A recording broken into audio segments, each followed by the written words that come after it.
et j'arrêterai la rivière. Mais c'était 20 kilomètres plus haut. C'était non seulement invisible, mais ça a pris du temps pour que l'eau s'écoule jusqu'à l'endroit où ils avaient mis leurs pieds dans le Jourdain.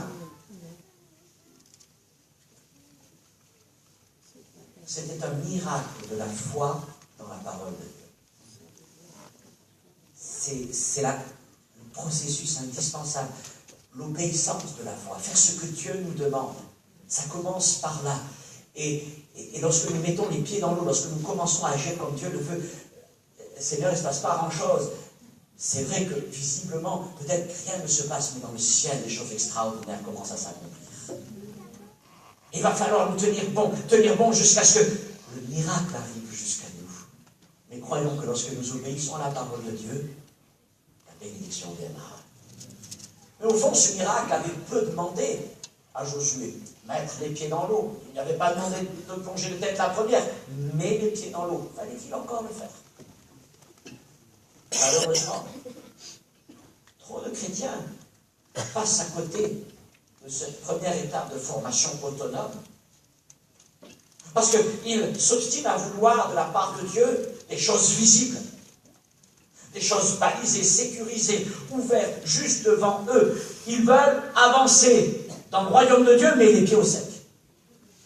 Il y a besoin que le Seigneur transforme les choses en nous. Ainsi, beaucoup peuvent dire au milieu de nous, je suis plein du Saint-Esprit. La promesse de Dieu nous a été accordée.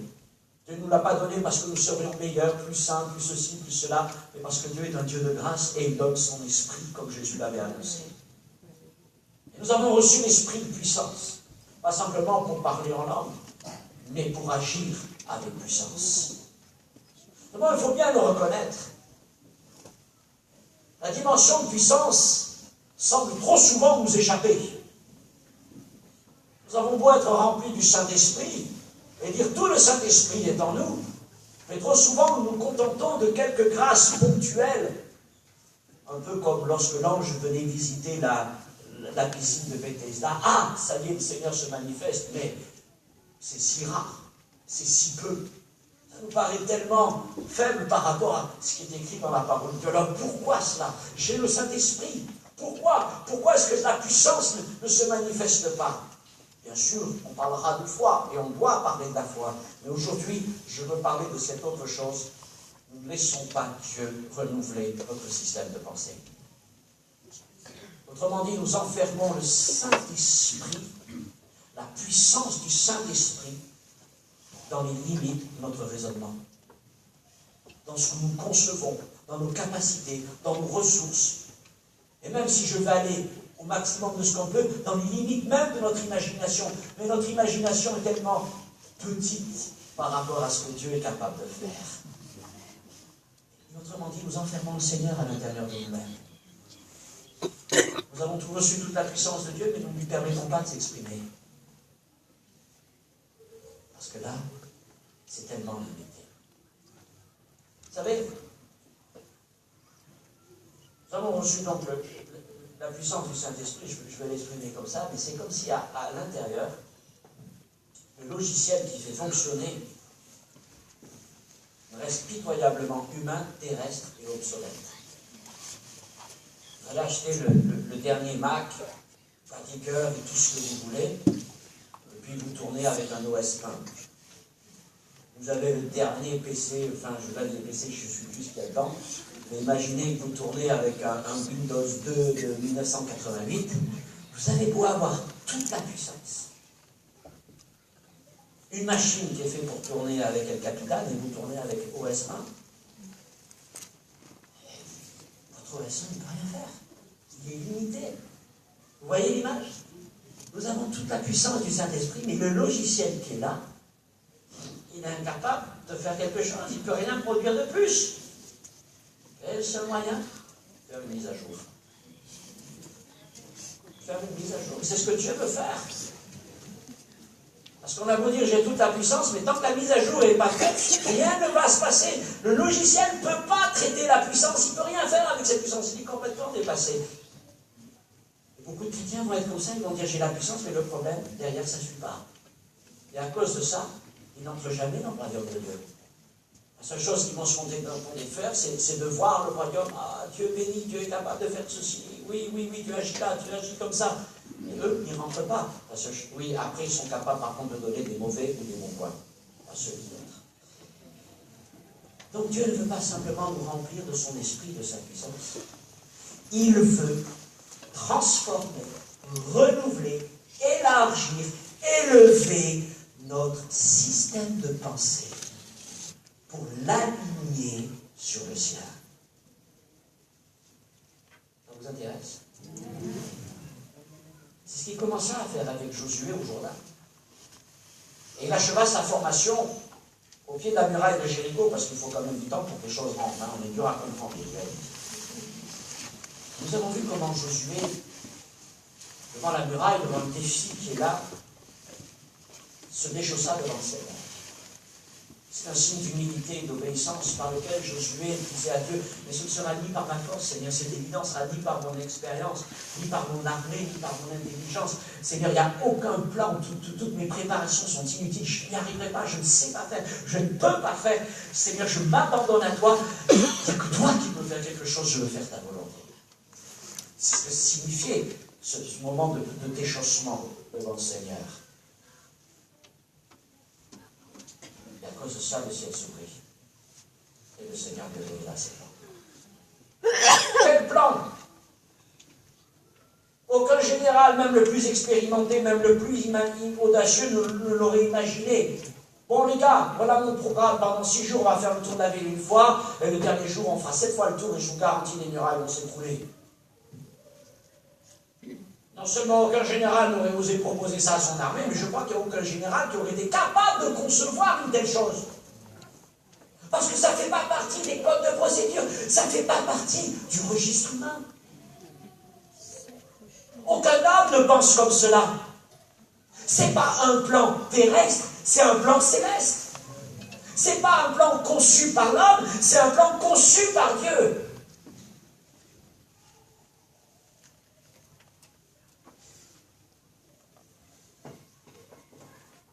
Et Josué, par son acte d'humilité, a laissé donc le ciel venir sur la terre.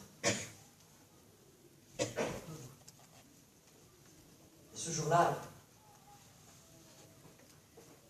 plus que comment prendre Jéricho, le Seigneur a montré avant tout à Josué comment lui pensait. Comment lui voyait les choses. C'est ce que Dieu voulait enseigner à Josué.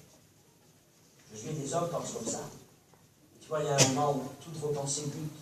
Elles butent contre les Jourdains. Elles butent contre les Jéricho. Mais Dieu n'est jamais que de vous. Parce que Dieu ne pense pas comme nous. Il ne voit pas les choses comme nous. Il n'a pas les mêmes ressources que nous. Et il pense complètement différemment. Et c'est ce que Dieu veut faire avec nous. Il veut nous amener à penser comme lui, à élever notre système de pensée jusqu'à lui, pour que nous commencions à penser, à imaginer, à demander selon le ciel. Pour que nous puissions apprendre à analyser les situations terrestres les plus difficiles, non selon nos ressources, mais selon le ciel. À prier, à réfléchir, non pas à des solutions humaines, mais avec des solutions célestes. À agir non pas avec des ressources terrestres, mais à agir avec des ressources célestes. C'est ce que Dieu a fait dans cette étape avec Josué. Mais ça ne s'arrêtait pas là. Au début, Josué avait une relation avec Dieu, le Dieu céleste, à travers Moïse, l'homme du ciel. Ensuite, dans la deuxième étape, Dieu a développé une relation directe avec Josué. Il l'a amené dans le ciel comme il avait amené Moïse. Mais maintenant, Dieu voulait, comme il avait fait avec Moïse, amener Josué dans une troisième étape. Il voulait le rendre co-dépendant, co-acteur. Qu'est-ce que je veux dire? C'est-à-dire que Dieu ne cherchait pas à garder Josué dans une totale dépendance, il voulait que Josué soit par lui-même capable de réfléchir, de croire, de prier, d'agir selon le ciel, par lui-même. Jusque-là, c'est Dieu qui lui avait montré. Mais il voulait qu'il le fasse par lui-même. Alors oui, il fallait que Dieu élève sa foi, mais il fallait qu'il renouvelle donc ses pensées, jusqu'à ce qu'il soit capable de penser, d'agir comme le ciel. C'est ainsi que nous en arrivons à la vallée de Gabaon, Josué chapitre 10. Et donc au jour de cette grande bataille, un miracle unique s'accomplit au point qu'il n'y eut point de jour comme celui-là, ni avant ni après. Dieu suspendit la course des astres tout un jour. Le fait d'un miracle divin n'était pas une chose nouvelle pour Israël. Oui, du temps de Moïse, ils avaient vu tellement la gloire de Dieu. Mais même avec Josué, ils avaient franchi le Jourdain, c'est un miracle de Dieu. Vous avez vu les murailles de Jéricho s'écrouler, c'est un miracle divin. Mais notez-le, ces précédents miracles avaient toujours été accomplis à l'initiative de Dieu. Mais maintenant, dans la vallée de Gabaon, les choses changent. Ce n'est plus un miracle de la foi dans la parole de Dieu, mais c'est un miracle, le miracle de la prière d'un homme. C'est un homme qui a pris l'initiative et qui a osé demander à Dieu de suspendre la course du soleil et de la lune. Et pour moi, c'est une prière qui est du niveau de ce que Dieu lui avait révélé pour prendre Jéricho. Ce n'est pas une chose qui naît spontanément, naturellement dans le cœur d'un homme, dans la pensée d'un homme. Jamais l'homme n'avait pensé à cela avant.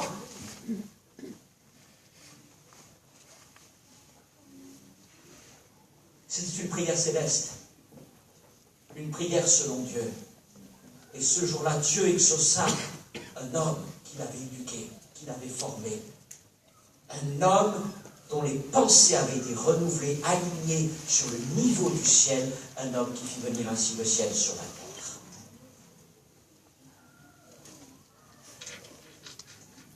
Je voudrais passer de Josué à Jésus. C'est facile de le faire parce qu'ils ont le même prénom. Jésus était plein du Saint-Esprit. Moi, je dis qu'il était plein du ciel. Il était plein du royaume de Dieu. Et le royaume de Dieu était pleinement manifesté en Jésus sur la terre. Jésus était constamment aligné sur la pensée, la volonté de son Père. La Bible dit qu'il disait les paroles que le Père lui disait. Il faisait les choses que le Père lui montrait de faire. Et ainsi, toute sa vie, son ministère était entièrement plein des paroles et des prières et des actions célestes. Je vais prendre deux exemples. Jésus dort dans la barque et les disciples sont en train de faire la traversée du lac de Galilée quand la tempête arrive. Les vents, les vagues sont pourtant de bons marins pêcheurs, mais là, ils ont peur que la barque soit engloutie, qu'elle chavire. Alors ils réveillent Jésus. Maître, ne t'inquiètes-tu pas de ce que nous périssons? Le Seigneur se réveille. Ok, il regarde la tempête et il ordonne à la tempête. Il ordonne au vent de se taire et sitôt dit, sitôt fait, le calme revient. Et alors là, les disciples se regardent les uns les autres. Pourtant, ça fait déjà un moment qu'ils ont vu les miracles de Jésus. Et là, et ils se disent, quel est donc cet homme? Quel est donc celui-ci à qui obéissent même le vent et la tempête? Matthieu, chapitre 8, verset 27. Et Jésus les regarde. Que votre foi est petite. Je pense encore à Jésus devant le figuier alors qu'il est en route pour Jérusalem. C'est tôt le matin, il a peut-être faim, certainement faim. Il regarde ce figuier pour lui prendre quelques fruits, il n'a pas de fruits. Alors il a cette parole, que personne ne mange de ton fruit, et l'arbre va sécher. Les apôtres sont encore stupéfaits. L'arbre est sec. Jésus leur dit, mais ayez foi en Dieu. Juste après, il leur dit ceci. Marc 11, 23. Si quelqu'un dit à cette montagne, ôte-toi de là, jette-toi dans la mer, et s'il ne doute point en son cœur, mais croit que ce qui y arrive, il le verra s'accomplir. C'est pourquoi je vous dis, tout ce que vous demanderez en priant, croyez que vous l'avez reçu et vous le verrez s'accomplir. Alors oui, c'est ici un enseignement sur la foi. Et je voudrais vous montrer aussi que c'est même avant cela un enseignement sur le renouvellement de la pensée. Parce que demander à Dieu d'enlever la montagne, ça, c'est pas normal. En tout cas, c'est pas humain. Oui, avant même d'avoir la foi pour ordonner à la montagne de se jeter dans la mer, il faut quand même concevoir l'idée. Les hommes franchissent les montagnes, même l'école les plus élevées. Ils font le détour des montagnes. Parfois, ils les percent. Parfois, comme les Chinois, ils les arasent complètement. Mais leur dire de se jeter dans la mer, ça c'est un autre registre de pensée qui leur est étranger, mais qui doit devenir le nôtre, parce que c'est celui du royaume des cieux. Et c'est tout l'enseignement de Jésus auprès des disciples pendant 3 ans et jusqu'au dernier jour, même après sa résurrection. La Bible nous dit qu'il ne cessa de leur enseigner les choses concernant le royaume de Dieu dans le but de les amener à penser, à croire, à prier et à agir sur le ciel. Regardons Pierre. Acte 3, il monte avec Jean au temple. Ils arrivent à la belle porte et là il y a un boîtier. Quand Dieu demande l'homme. Et Pierre va se tourner vers cet homme. Écoute, je n'ai ni argent ni or, mais ce que j'ai, je te le donne. Au nom de Jésus-Christ de Nazareth, lève-toi et marche. Et là, regardez ces ressources humaines, rien. Et combien d'entre nous s'arrêteraient là? Je n'ai pas les ressources. Malgré ma bonne volonté, si j'avais su, je t'aurais donné, mais je n'ai pas les ressources, je n'ai ni argent ni or. Et nous nous arrêtons là. Quelques années plus tôt, Pierre te serait arrêté là. Mais maintenant, il pensait d'une manière différente. Et maintenant, parlant, j'ai rien. Ça, c'est pas grave. J'ai autre chose. J'ai les ressources du ciel. Alors, ce que j'ai, je te le donne. J'ai le nom de Jésus-Christ. Lève-toi et marche. C'est un miracle de la foi, à n'en pas en douter. D'ailleurs, plus tard, acte 3,16, devant les Juifs, lorsqu'il va prêcher devant la foule, il va dire c'est la foi en Jésus qui a donné à cet homme l'entière guérison. Mais je voudrais vous dire quand même que c'est la démonstration aussi du renouvellement des pensées de cet homme, qui a été capable de dire une parole du ciel, une parole du royaume. Mais quelques temps plus tôt, ce n'est pas du tout le même homme. Il a fallu tout un chemin pour en arriver là. Jésus annonce à ses disciples qu'ils montent à Jérusalem pour être crucifiés et pour mourir. Et alors Pierre, qui a le sentiment d'empathie pour Jésus, va dire mais ça ne t'arrivera pas. Et le Seigneur se retourne vers lui. Arrière de moi, Satan, tu mets en scandale, car tes pensées ne sont pas les pensées de Dieu, mais les pensées des hommes. Les pensées des hommes. Combien de fois nous arrive nous-mêmes, alors que nous pensons faire le bien, comme Pierre, une parole d'encouragement, une parole de consolation, une bonne parole. Et nous ne faisons que dire les paroles de l'homme. Nous n'avons que les pensées des hommes. Et le Seigneur finit par nous dire, arrière de moi, tes pensées, tes paroles ne sont pas celles de Dieu, ce sont celles des hommes. Et nous limitons la puissance du Seigneur. On pourrait multiplier encore les exemples avec Pierre. Et le principal, c'est qu'un jour, il commença à penser, à croire, à prier et à agir selon le ciel. Le ciel était venu en lui. Et son ministère fut bouleversé à cause de cela. Et c'est exactement ce que Jésus veut faire pour chacun d'entre nous. Il nous a donné son esprit. Maintenant, laisse-moi ouvrir le tien. Laisse-moi ouvrir ton esprit.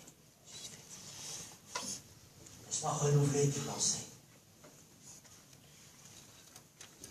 Laisse-moi abattre les forteresses de raisonnement, d'incrédulité, de calculs qui sont en toi.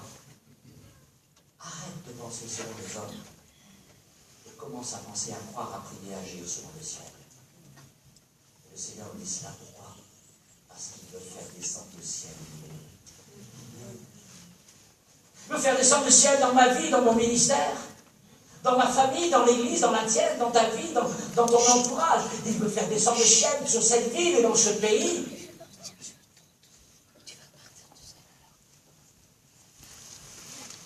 Mon esprit tellement à l'étroit en toi. Tellement à l'étroit en toi.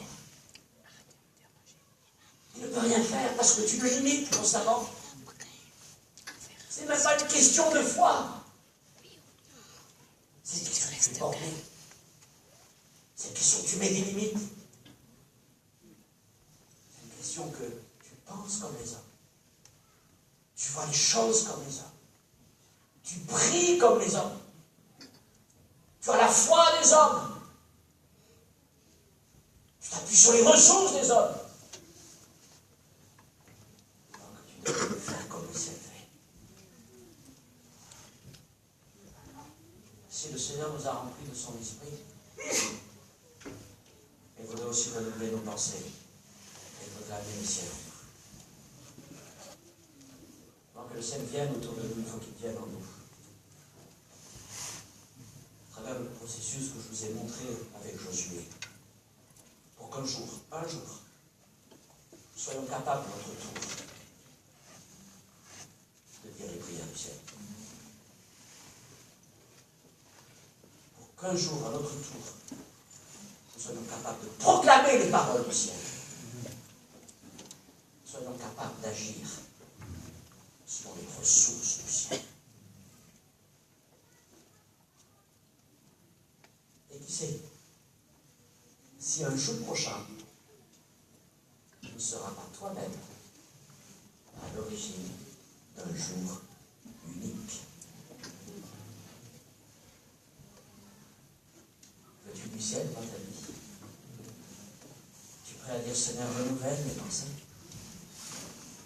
Libère-moi, mon Dieu, de toutes mes façons de raisonner, de calculer, d'estimer, d'entreprendre, réfléchir, de concevoir et même d'imaginer. Mon imagination est tellement limitée, Seigneur.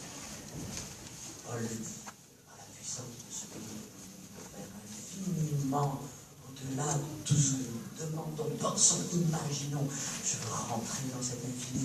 Libère-moi, Seigneur, de moi-même, de mon esprit, de mon intelligence, de mes limites. Avez-vous envie de cela? On va. Peut-être quelqu'un aujourd'hui voudrait répondre à ce message en disant, Seigneur, je veux aller plus loin. Je veux aller plus loin et je voudrais l'inviter tout simplement à se lever. Disant, Seigneur, je voudrais écouter le ciel, moi aussi. Je veux vivre ma vie chrétienne de manière différente.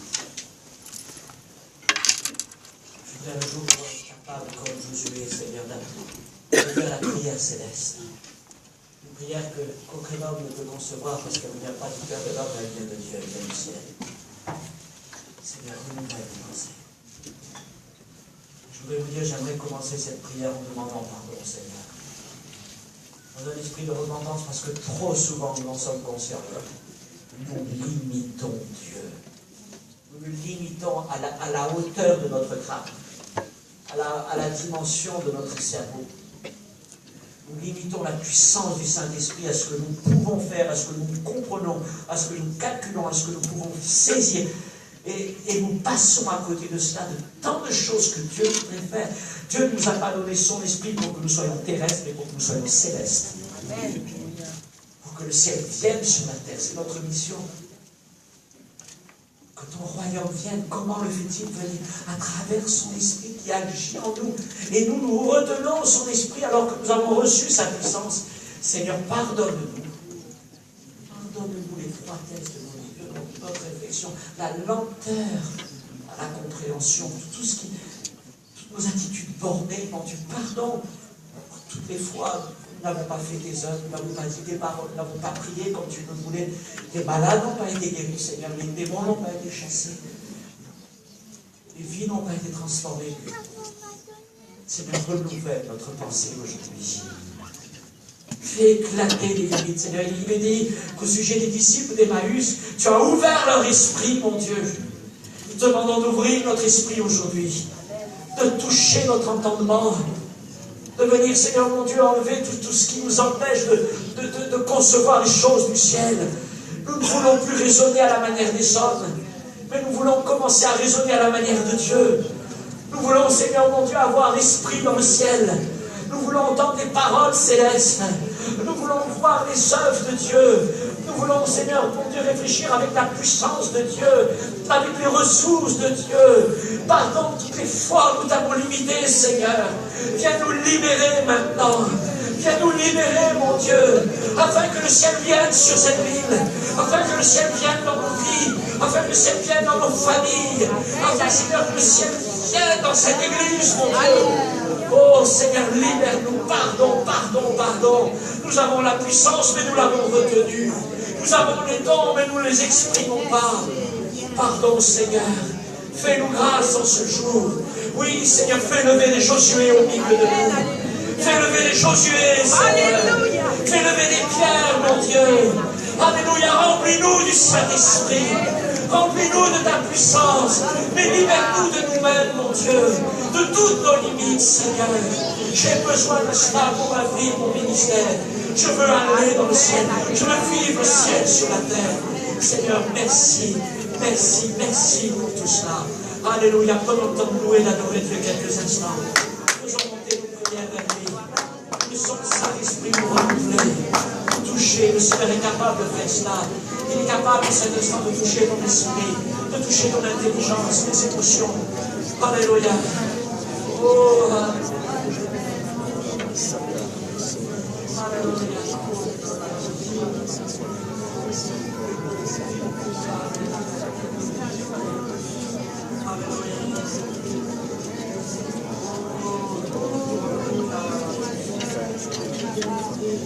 Amen, amen, amen.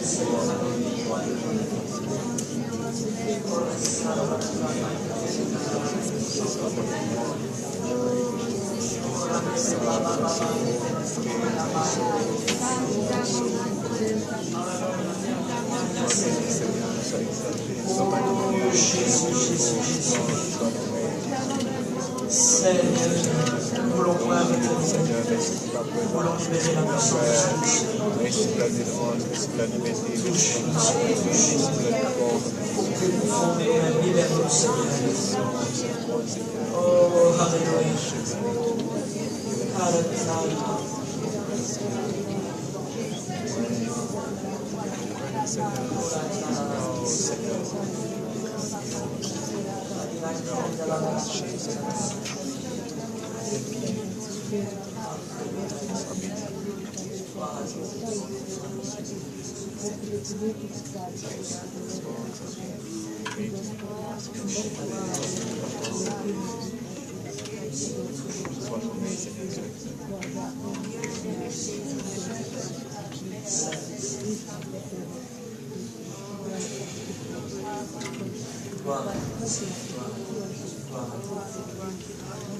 Alléluia, gloire au Seigneur.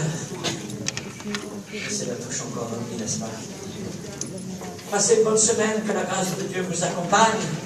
Et nous voulons rendez-vous mardi et vendredi cette semaine.